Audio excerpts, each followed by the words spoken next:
Chicken nugget. Chicken নাগেটটা আমি তৈরি করেছি আমার মতন করে।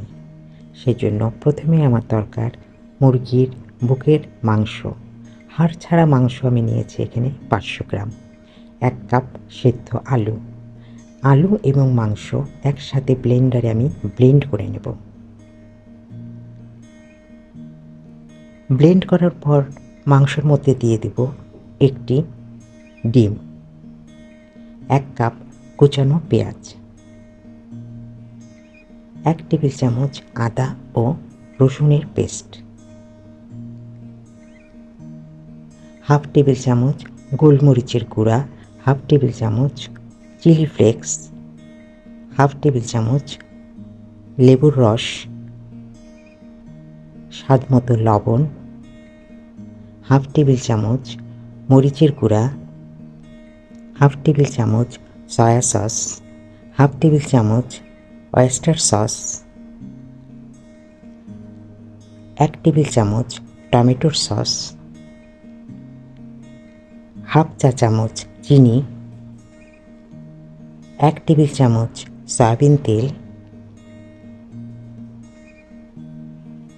1/2 টেবিল চামচ কর্নফ্লাওয়ার দিয়ে খুব ভালোভাবে প্রত্যেকটা উপকরণ একসঙ্গে মাখিয়ে নেব।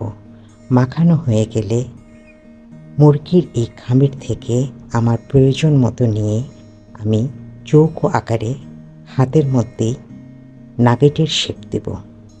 অন্যদিকে একটি প্লেটে ময়দা নিয়ে তার মধ্যে মিশিয়ে নেব একটু চিলি ফ্লেক্স। আরেকটি পাত্রে একটি ডিম নিয়ে সেখানে 2 টেবিল চামচ তরল দুধ দিয়ে ডিমটা ফেটিয়ে নেব। আর একটি পাত্রে রাখব ব্রেড ক্রাম্বস। এখন চিকেন নাগেটগুলো একটা একটা করে ময়দার মধ্যে মাখিয়ে নেব।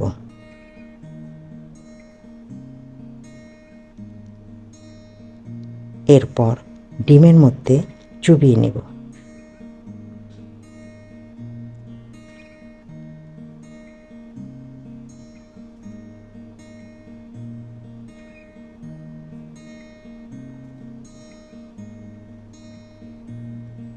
শেষে ব্রেড ক্রাম্বের মধ্যে গড়িয়ে নিয়ে ফ্রিজে রেখে দেব কিছুক্ষণ, যেন ময়েশ্চার কিছুটা শুকিয়ে যায়। এরপর গরম তেলে মৃদু আঁচে ভেজে নেব। মৃদু আঁচে না ভাজলে পুড়ে যাওয়ার সম্ভাবনা থাকে। ধন্যবাদ।